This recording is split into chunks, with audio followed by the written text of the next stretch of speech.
Imagine this, you are an American soldier. You're lying in the mud of the suffocating, putrid Pacific jungle. The heavy, humid heat melts the very air, making your wet uniform cling to your body. Sweat stings your eyes. Your finger never leaves the trigger. Every snap of a twirl, every rustle of a palm leaf makes your heart momentarily stop, pumping pure animal adrenaline through your veins. The enemy could be anywhere. Behind any giant fern in any shadow, you're waiting for a gunshot, waiting for a comrade's dying scream, the deafening blast of a mortar. But instead, you hear a sound. Quiet, almost out of place but unmistakably familiar. Psh. It's the hiss of a glass bottle being opened. It sounds like madness, like an auditory hallucination from heatstroke and dehydration. In the midst of the bloodiest war in human history, when your country is melting down children's toys for ammunition, when women are donating nylon stockings to be made into parachutes, when the strictest sugar rationing is imposed even on hospitals, someone is spending invaluable metal, fuel and space on transport ships to deliver to the front lines soda. It seems not just wasteful, it looks like betrayal, a logistical nightmare. But what if I told you that this sound, this cold, bubbling drink, was part of a calculated military strategy, that it was as much a weapon as your rifle? By the end of this account, you will understand how the Coca-Cola Company deployed 64 full-fledged bottling plants directly on the battlefields, from Europe to the Pacific, why 148 of its civilian employees were given officer equivalent status and went down in history under the strange moniker Coca-Cola Colonels, gaining access to military infrastructure. And most importantly, you will see how a single cold-sweating bottle, accidentally left behind in the jungle, compelled an experienced Japanese sniper, invisible and deadly, capable of ambushing for hours, to emerge from his hiding place and voluntarily surrender. Not out of fear, but out of thirst. Not for water, but for a symbol of a peace he had already lost. It all began with one man and one public vow. Immediately after the smoke over Pearl Harbor had barely cleared, and America, stunned and furious, entered World War II, the Coca-Cola Company's president, the powerful and visionary Robert Woodruff, made a historic statement. It wasn't just a patriotic slogan, it was an ultimatum he issued to his own company. Every American soldier, no matter where he fought, in the icy fjords of Norway or on the scorching sands of North Africa, must be able to buy a bottle of Coca-Cola, and its price, despite any inflation, any risks, or logistical costs, would never exceed 5 cents. This was a brilliant hack of human psychology. Woodruff understood something many generals didn't. He wasn't selling soda. He was selling 6 ounces of normal life in a glass bottle. Coca-Cola ceased to be just sweet water. It became a taste trigger, a powerful psychological anchor that instantly pulled a soldier out of the bloody mud and trench madness, transporting him back to his parents' backyard somewhere in Ohio, to a Sunday picnic, to a world without explosions and dying screams. It became a liquid, effervescent symbol of the very America they were dying for. It was a weapon that struck not the body, but directly at the center of memory. And the US government bought into this idea, hook, line and sinker. Imagine, sugar in the country was a strategic resource like steel, like gunpowder. It was rationed, gram by gram. All of Coca-Cola's competitors, from Pepsi to hundreds of smaller regional brands, were suffocating from shortages. Their soda went flat, their business plans turned to dust. They cut production, they went bankrupt, but Coca-Cola received immunity, full and unconditional. Official government directives stated in black and white the beverage was recognized as a product necessary for maintaining morale. In essence, the state handed the company an exclusive license on patriotism, making it the official dealer of good cheer for an entire army. The promise was made. Unlimited access to resources, sealed by the government stamps, was obtained. But one small detail remained.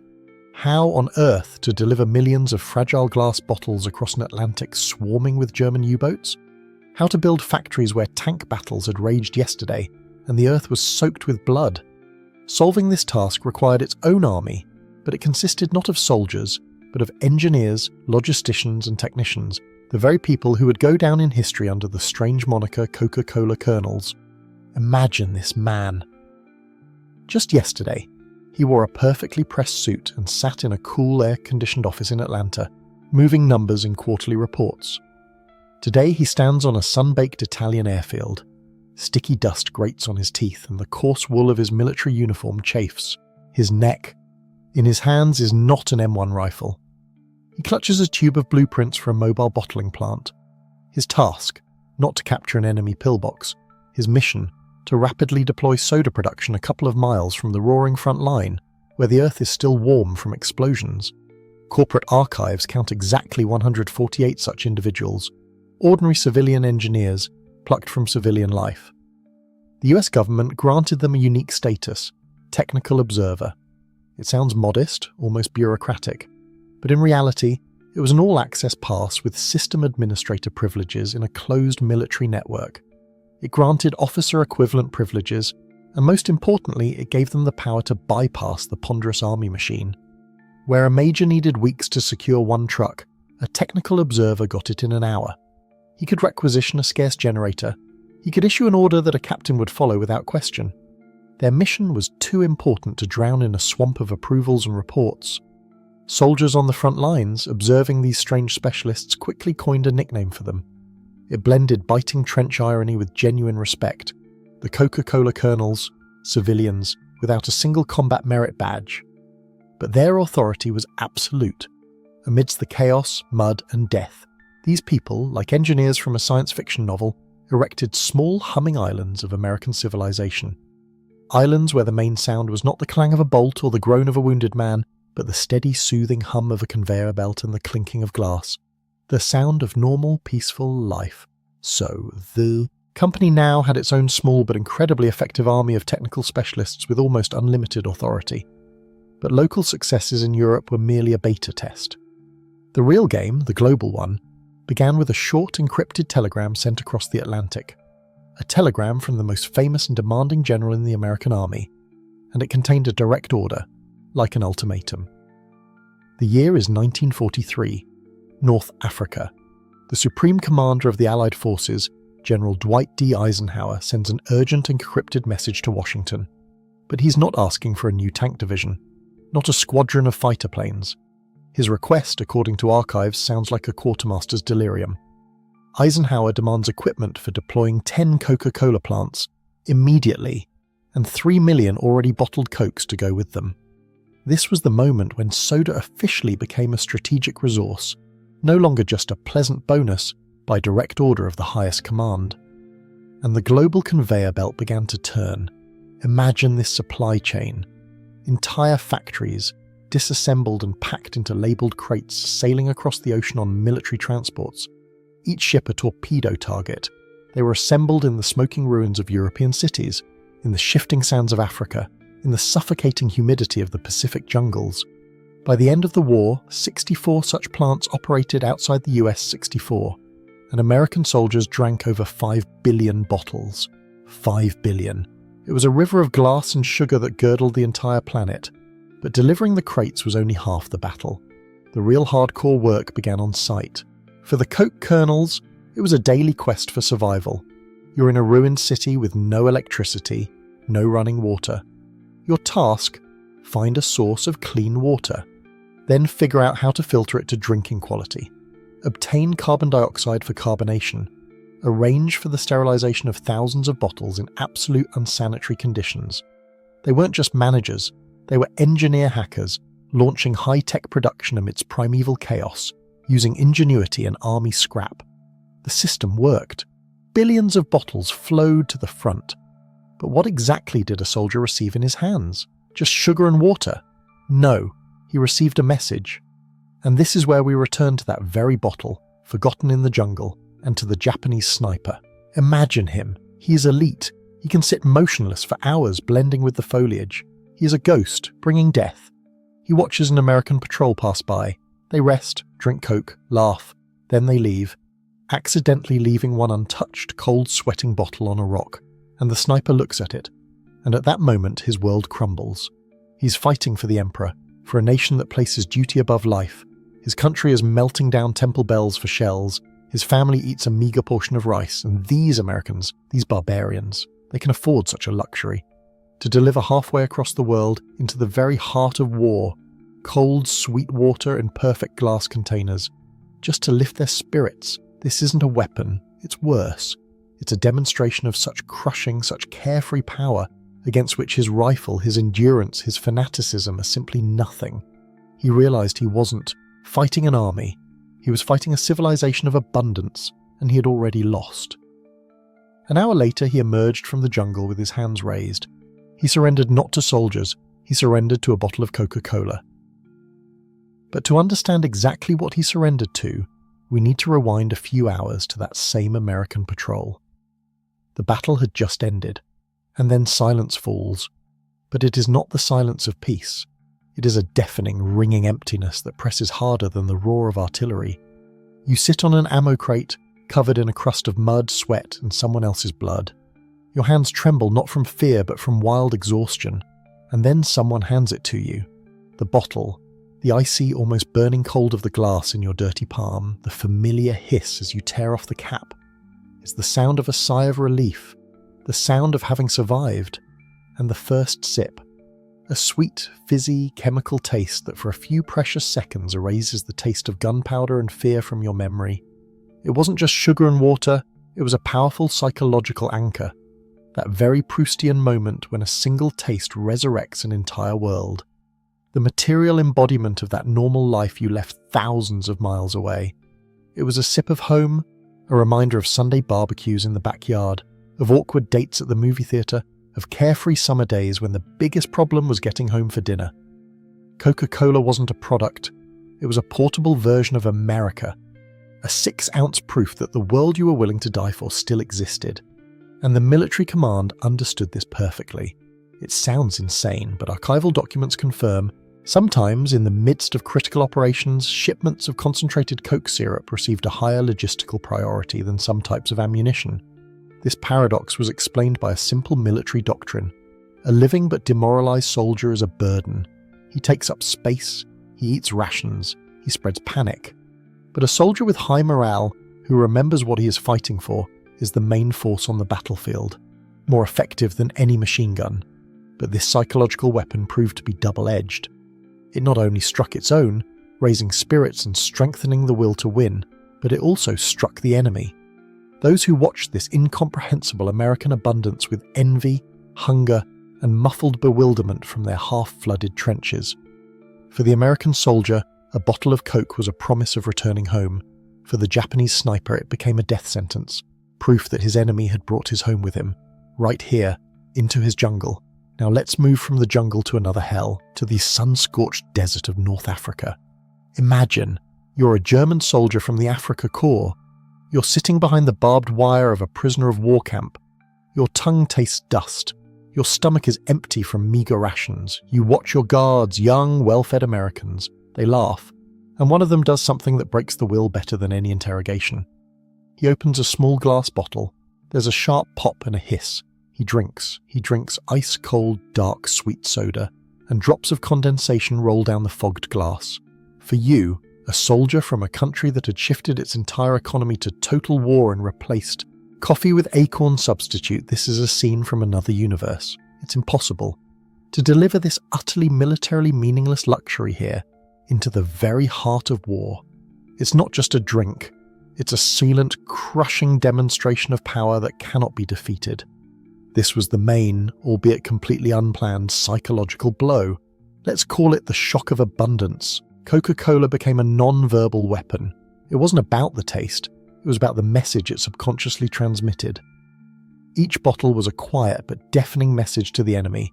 Our industrial might is so colossal that we spend scarce ship space, steel for caps, and tons of sugar not only on tanks and shells, but also on sweet water. It was irrefutable proof of your defeat in the war of resources.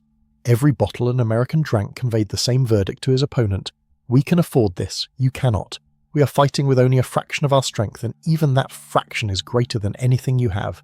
You are doomed. But here's what's most striking. No one planned this. Trolls weren't sitting in Pentagon offices drawing up schemes for demoralizing the enemy with soda. Coca-Cola headquarters wasn't developing a secret directive for psychological warfare. This effect was a byproduct, a ricochet of kindness aimed at their own. It was born from a simple, almost sentimental desire to give their soldier a taste of home, to boost his morale. Care for their own turned into a weapon against others. They wanted to build a bridge home for the American army, but accidentally dug a chasm beneath the feet of the enemy army. Sometimes this weapon acted broadly, causing a murmur of suppressed despair in the prisoner of war camps, and sometimes it struck with surgical precision, hitting a single target at its most vulnerable point, faith in victory. As it happened with that very Japanese sniper, for whom all of World War II ended precisely the moment he saw just one forgotten bottle. And here it is, the Pacific theatre of war, a nameless island slowly being consumed by the muggy, humid jungle. The air here is thick as syrup, smelling of rotting leaves and buzzing with insects. Somewhere in these thickets, a Japanese soldier has been hiding for months. He is alone, his unit destroyed, his radio silent, but he doesn't surrender. He is loyal to his oath. He is a ghost, a shadow waging his personal, endless war.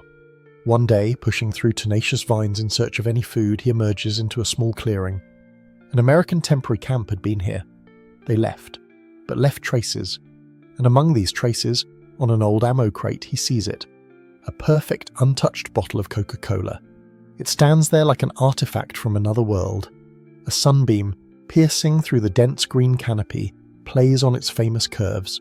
It's not cold, but the sticky, humid jungle air has covered it with tiny droplets of condensation. It looks alive, perfect, and utterly out of place in this hell. At that moment, a system failure occurs in his mind, a symbolic collapse. He sees not just a drink, he sees the whole picture. In this flawless bottle, all points converge for him. He, hungry, in tattered rags, for months waging a ghostly war for his emperor and a grand idea. And they, the enemies. Enemies who are so rich, so powerful, and so carefree that they can simply forget. Forget here in the middle of enemy jungles this luxury item, this treasure from another peaceful world. This bottle is for him irrefutable existential evidence. Proof that his struggle, his sacrifices, his loyalty to the Yamato spirit, all of it is useless. He is not fighting an army. He is fighting a civilization that cannot be defeated by willpower. Think about this crushing irony. For the American soldier who left it, it was 5-cent trash. An empty container he didn't even remember as he left. But for the Japanese soldier, this trash became a philosophical revelation. The last straw that broke his will to resist. His spirit was broken not by an enemy bullet, but by the silent, effervescent symbol of enemy superiority. A few hours later, stunned by this discovery, he emerged from the jungle with his hands raised. His personal war was lost not to General MacArthur, but to Coca-Cola President Robert Woodruff. He surrendered not to soldiers, he surrendered to a bottle. This solitary bottle in the jungle became a quiet epicenter, the crystallization point of this entire incredible story. A story in which ingenious marketing, the iron logic of global war, the fragile psychology of entire nations, and the personal drama of one man were intricately intertwined. A story that proves how the most mundane object, created to quench thirst, can drown the will to win. Let's now put all the pieces of this mosaic together. It all began with one man's pledge, Robert Woodruff, who promised every soldier a bottle of Coke for 5 cents. This pledge unleashed an avalanche. It gave rise to a unique phenomenon. 148 technical observers, dubbed Coca-Cola Colonels. These civilian specialists in military uniform, in turn, wove an unprecedented global conveyor belt of 64 factories across the world. This conveyor produced over 5 billion doses of morale, giving American soldiers an invaluable sip of home. And as an unexpected side effect, this same conveyor became a weapon of abundance that broke the enemy's will. Thus, a commercial product underwent an alchemical transformation. From a commodity, it became a patriotic talisman, and then an unwitting psychological weapon, forever etching its name into the annals of military history. And so the war ends.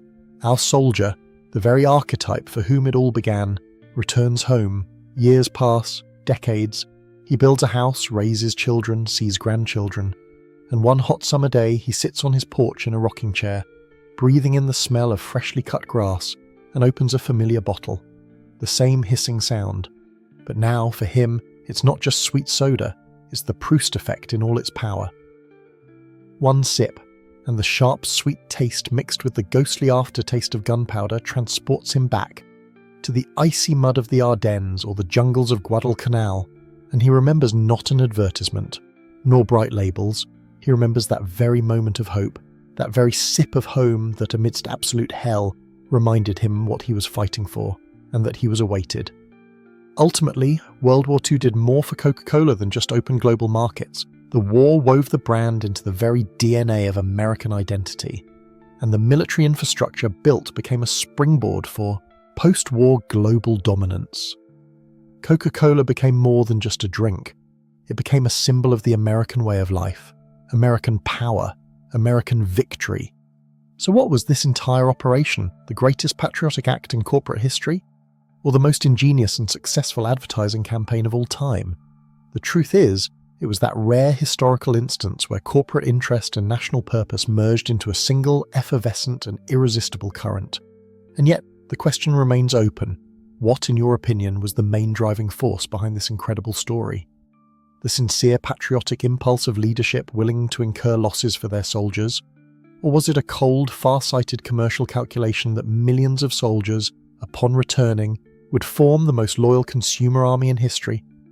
What is primary here? An act of generosity that became a commercial triumph, or a commercial triumph skillfully disguised as an act of generosity? Please share your thoughts in the comments. We are very interested to hear your opinion.